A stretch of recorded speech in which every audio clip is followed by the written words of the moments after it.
Welcome back everyone, welcome to civil services study. देखिए UPSC civil सेवा की test series चल रही थी। नेक्स्ट टेस्ट लगाते हैं, टेस्ट नंबर 343 इंपॉर्टेंट होंगे प्रश्न। तो चलिए स्टार्ट करते हैं। आज हो गई है 19 मई 2020।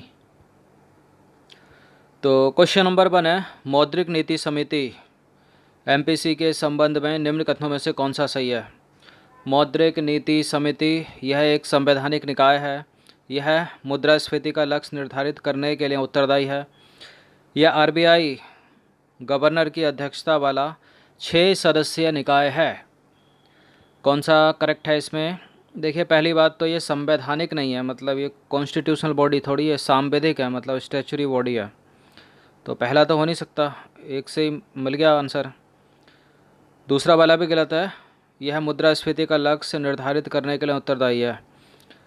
मुद्रास्फीति का लक्ष्य मौद्रिक नीति समिति निर्धारित नहीं करती, बल्कि केंद्र सरकार करती है, सेंट्रल गवर्नमेंट करती है। तीसरा वाला सही है। आरबीआई के जो गवर्नर हैं इसके अध्यक्ष होते हैं और बाकी इसमें 5 सदस्य होते हैं, 6 सदस्य होते हैं। तो देखिए मौद्रिक नीति समिति भारतीय रिजर्व बैंक अधिनियम 1934 में परिभाषित एक सांविधिक निकाय है, ना कि संवैधानिक, मतलब स्टैच्यूरी बॉडी है, कॉन्स्टिट्यूशनल नहीं। भारतीय रिजर्व बैंक यानी आरबीआई की मौद्रिक नीति समिति 6 सदस्य निकाय है। इसके अध्यक्ष भारतीय रिजर्व बैंक के गवर्नर होते हैं तथा मौद्रिक नीति प्रभारी आरबीआई के डिप्टी गवर्नर होते हैं। इसमें आरबीआई बोर्ड द्वारा नामित एक अधिकारी होता है और शेष 3 सदस्य भारत सरकार द्वारा नामित होते हैं।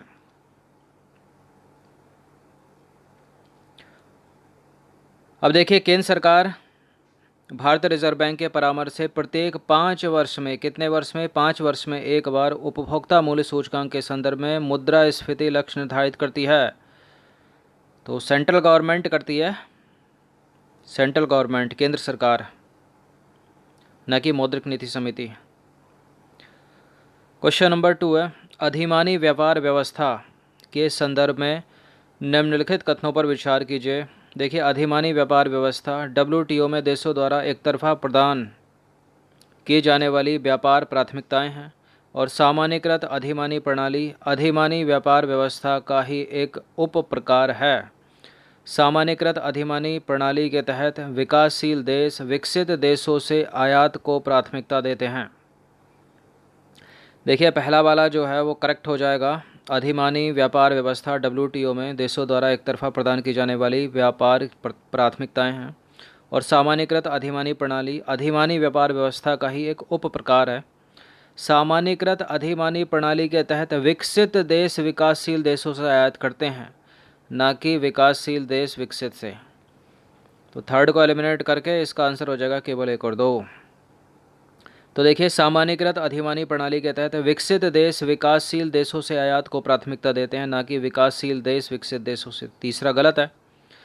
इसमें सामान्यकृत अधिमानी प्रणाली साथ ही अन्य गैर पारस्परिक अधिमानी योजनाओं को विश्व व्यापार संगठन की सामान्य परिषद द्वारा छूट प्रदान की गई है।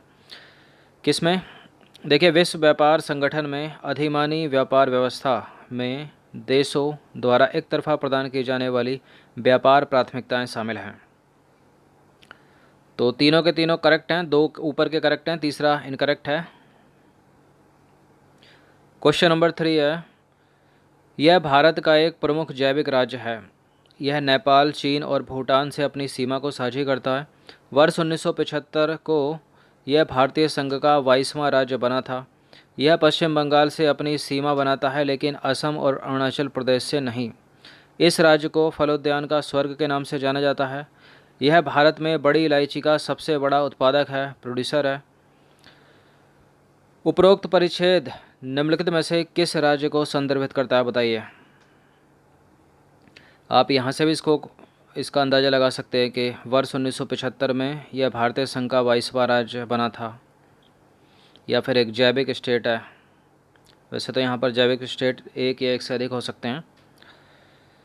तो इसका उत्तर वैसे है सिक्किम, ऑप्शन नंबर बी, क्योंकि हाल ही में इसका स्थापना दिवस मनाया गया। तो देखिए हाल ही में सिक्किम राज्य 16 मई को अपना स्थापना दिवस, सिक्किम राज्य ने, ये ने है, सिक्किम राज्य ने 16 मई को अपना स्थापना दिवस मनाए जाने के कारण समाचारों की सुर्खियों में रहा और यह 16 मई 1975 को भारतीय संघ का 22वां राज्य बना था। यह पूर्वोत्तर भारत का एक राज्य है जो उत्तर एवं उत्तर पूर्व में चीन, पूर्व में भूटान, पश्चिम में नेपाल तथा दक्षिण में पश्चिम बंगाल से घिरा हुआ है। यूथांग घाटी सिक्किम की राजधानी गंगटोक से लगभग 150 किलोमीटर की दूरी पर स्थित है। इस घाटी को हॉट स्प्रिंग की संज्ञा दी गई है। यह घाटी रोडोडेंड्रॉन पहाड़ियों से ढकी हुई है। इसे फलोद्यान का स्वर्ग कहा जाता है और भारत में बड़ी इलायची का सबसे बड़ा उत्पादक सिक्किम ही है। तो सिक्किम को फलोद्यान का स्वर्ग कहा जाता है। क्वेश्चन नंबर 4 है, निम्नलिखित युग्मों पर विचार कीजिए। एक तरफ है ग्लेशियर मतलब हिमनद और दूसरी तरफ है राज्य या फिर केंद्र शासित प्रदेश जहाँ पर ये अवस्थित होंगे। तो यमुनोत्री उत्तराखंड में, जेमू लद्दाख में, नुब्रा जम्मू कश्मीर में। उपरोक्त में से कौन से सही सुमेलित हैं? देखिए यमुनोत्री उत्तराखंड में है, करेक्ट है। गंगोत्री होता तो वो भी उत्तराखंड में, यमुनोत्री से यमुना निकलती है, गंगोत्री से गंगा। जेमू जो है वो जम्मू कश्मीर में है और नुब्रा है, सॉरी जेमू जो है वो सिक्किम में है, तो गलत है ये वाला, और नुब्रा लद्दाख में है। तो सुमेलित तो यहाँ पर केवल एक ही है, बी हो जाएगा इसका उत्तर। तो देखिए केवल कथन एक सही सुमेलित है। नेपाल की सीमा पर सिक्किम में विश्व की तीसरी सबसे ऊंची चोटी कंचनजंगा अवस्थित है। इस चोटी के पूर्व में जेमू हिमनद है। यमुनोत्री हिमनद उत्तराखंड में अवस्थित है, इससे यमुना नदी का उद्गम होता है। नुब्रा घाटी तथा नुब्रा हिमनद लद्दाख घाटी के उत्तर पूर्व में स्थित हैं, ना कि जम्मू कश्मीर में, और जेमू सिक्किम में है, ना कि लद्दाख में। क्वेश्चन नंबर 5 है, निम्नलिखित कथनों पर विचार कीजिए। 3 स्टेटमेंट है, यहाँ पर बताना कि कौन सा गलत है। उत्तरी गोलार्ध में चक्रवाती तूफान घड़ी की सुइयों की दिशा में चलते हैं। चक्रवातों का नाम तय करने वाले देशों में बांग्लादेश और थाईलैंड को शामिल नहीं किया गया है। चक्रवाती तूफान अम्फान का नामकरण थाईलैंड द्वारा किया गया था। तो चक्रवाती तूफान अम्फान का नामकरण थाईलैंड द्वारा किया गया था, ये वाला करेक्ट है। चक्रवातों का नाम तय करने में बांग्लादेश और थाईलैंड भी शामिल हैं, भारत भी शामिल है, तो गलत है ये वाला स्टेटमेंट। उत्तरी गोलार्ध में, क्योंकि बांग्लादेश में भी आते हैं काफ़ी, थाईलैंड में भी आते हैं। उत्तरी गोलार्ध में चक्रवाती तूफान घड़ी की सुइयों की दिशा में नहीं बल्कि विपरीत दिशा में विचरण करते हैं, मतलब एंटी क्लॉकवाइज। घड़ी की सुइयों की दिशा में दक्षिणी गोलार्ध में करते हैं। तो गलत हमको ढूंढना है, गलत है पहला, गलत है दूसरा, तीसरा वाला करेक्ट है। तो इसका आंसर क्या हो जाएगा? ऑप्शन नंबर 1 और 2 असत्य हैं यहाँ पर।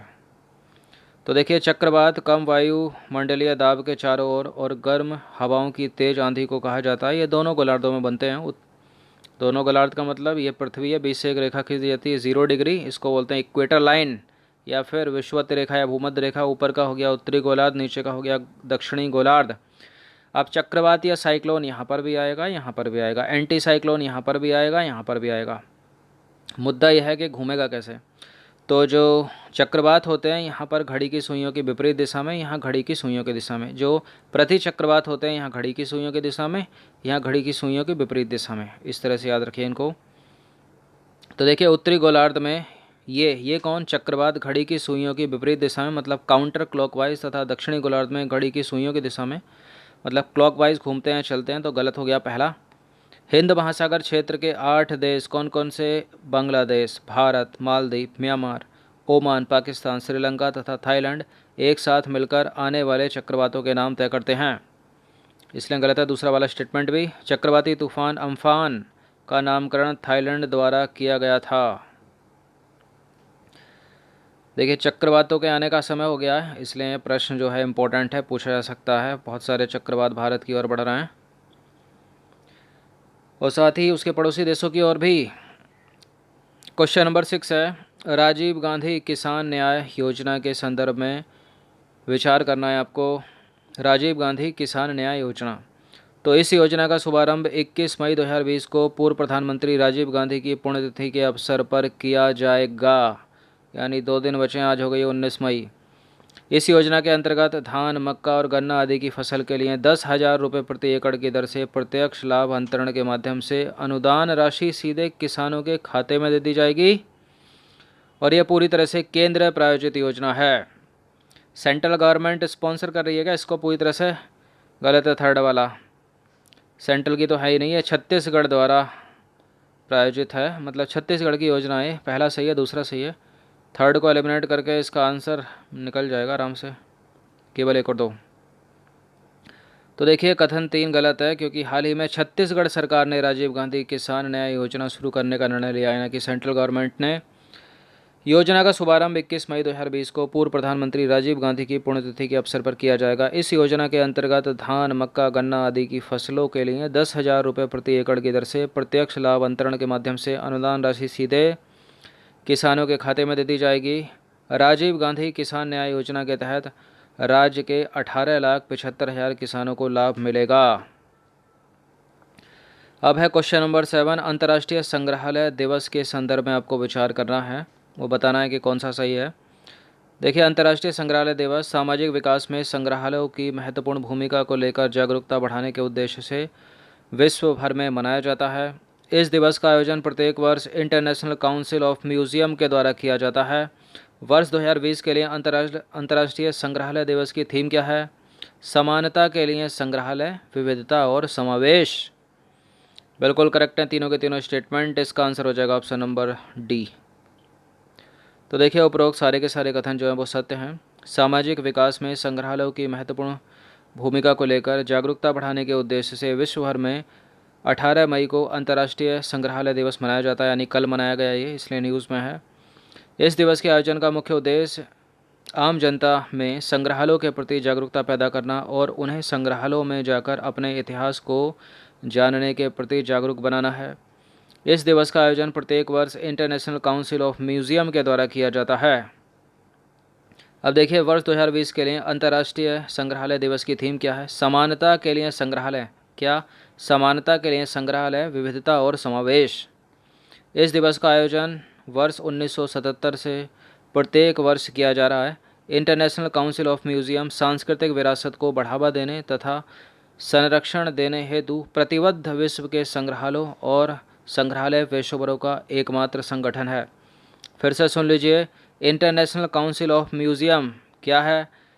संस्कृति विरासत को बढ़ावा देने तथा उसका संरक्षण करने के लिए विश्व के संग्रहालयों और संग्रहालय पेशेवरों का एकमात्र संगठन है। एकमात्र है ये। क्वेश्चन नंबर 8 है, निम्नलिखित कथनों पर विचार कीजिए। 2 स्टेटमेंट है यहाँ पर, बताना कि कौन सा करेक्ट होगा इनमें। डेंगू दुनिया के कई हिस्सों में तेज़ी से उभरती हुई वायरल बीमारी है जो एंडीज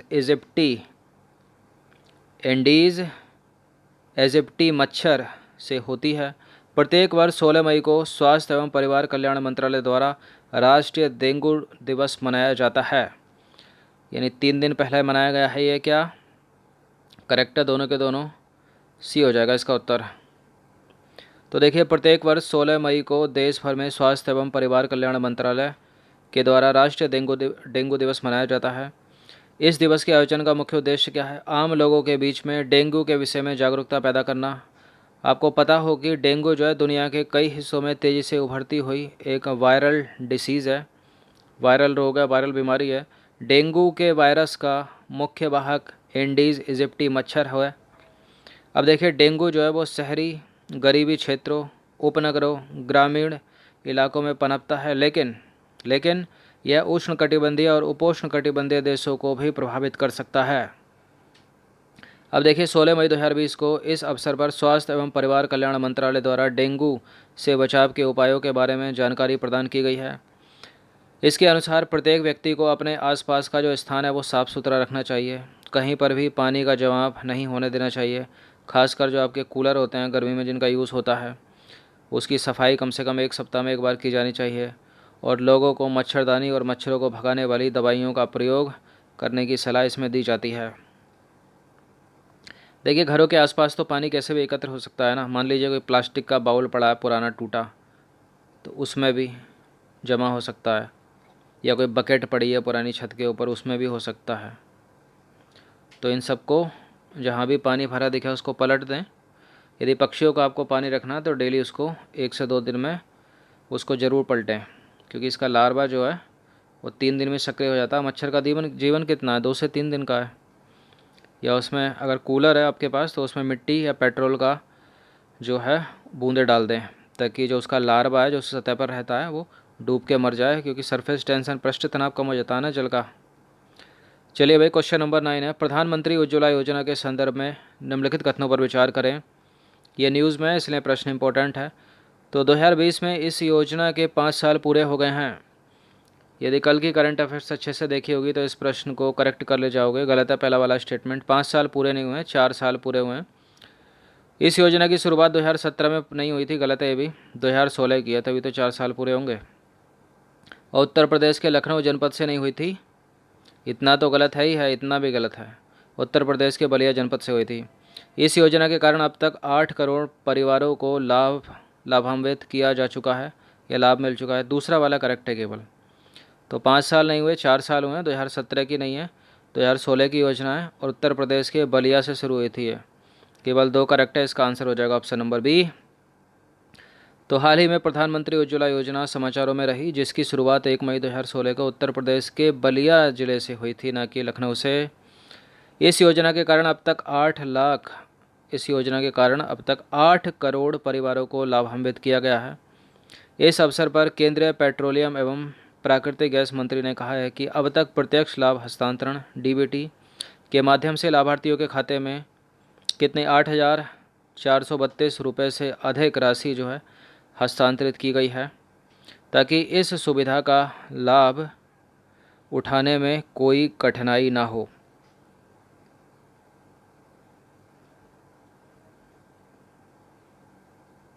अब देखिए, बीपीएल अर्थात गरीबी रेखा से जो नीचे हैं, बिलो पॉवर्टी लाइन, जीवन यापन करने वाले परिवारों की महिलाओं को निःशुल्क एलपीजी कनेक्शन देने के लिए प्रधानमंत्री की अध्यक्षता में आर्थिक मामलों की मंत्रिमंडल समिति ने 10 मार्च 2016 को प्रधानमंत्री उज्ज्वला योजना को स्वीकृति दी थी। इस योजना में एलपीजी कनेक्शन उपलब्ध कराने के लिए 1,600 रुपये की नकद सहायता देना शामिल है और यह सहायता राशि जो है केंद्र सरकार द्वारा उपलब्ध कराई जाती है। चलिए 10वां प्रश्न है, इस समूह या संगठन की स्थापना 26 सितंबर 1999 में एशिया में आए वित्तीय संकट के बाद वित्त मंत्रियों तथा संबंधित देशों के सेंट्रल बैंक के गवर्नरों की बैठक के तौर पर हुई थी। इन चारों में से किसी एक की बात हो रही है। यह अपने सदस्य देशों को अंतर्राष्ट्रीय आर्थिक सहयोग और कुछ मुद्दों पर निर्णय करने के लिए प्रमुख मंच प्रदान करता है। भारत, चीन, फ्रांस, यूएसए, रूस और जापान जैसे देश इस समूह के सदस्य हैं। किसकी बात हो रही है? आसियान की, ब्रिक्स की, G7 या फिर G20? तो ब्रिक्स में यूएसए तो है नहीं, इसको एलिमिनेट करिए। G7 में इंडिया नहीं है, इसको भी हटा दीजिए। आसियान में भी नहीं है इंडिया, तो इसका आंसर क्या मिल गया? G20। तो देखिए, G20 समूह या संगठन, यह जो है 20 देशों का एक समूह है। इसकी स्थापना 26 सितंबर 1999 में एशिया में आए वित्तीय संकट के बाद वित्त मंत्रियों तथा संबंधित देशों के सेंट्रल बैंक के गवर्नरों की बैठक के तौर पर हुई थी। यह अपने सदस्य देशों को अंतर्राष्ट्रीय आर्थिक सहयोग और कुछ मुद्दों पर निर्णय लेने के लिए मंच प्रदान करता है। अब देखिए, इस समूह में कौन कौन से देश शामिल हैं। याद करने का तरीका क्या है?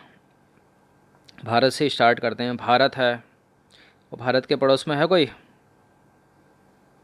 जैसे बांग्लादेश तो है नहीं, ना नेपाल है, ना भूटान है, ना श्रीलंका है, तो फिर चीन, फिर इंडोनेशिया, जापान, रूस, Argentina, Australia, Brazil, Canada, European union, France हो गया, जर्मनी है, इटली है, मैक्सिको है, सऊदी अरब है, दक्षिण अफ्रीका है, दक्षिण कोरिया है। ध्यान दीजिएगा, दक्षिण कोरिया है, उत्तरी कोरिया नहीं है। तुर्की है, संयुक्त राज्य अमेरिका और यूनाइटेड किंगडम है। तो 20 प्रश्न थे, इम्पोर्टेंट थे, G20 न्यूज़ में है इसलिए पूछा गया है। अच्छे से इसका रिवीजन कर लीजिएगा। धन्यवाद। इस पूरी की पूरी टेस्ट सीरीज़ की प्लेलिस्ट बना रखी है, वहाँ पर आप टेस्ट नंबर 1 से लेकर टेस्ट नंबर 2, 3, 43 तक पहुँच सकते हो।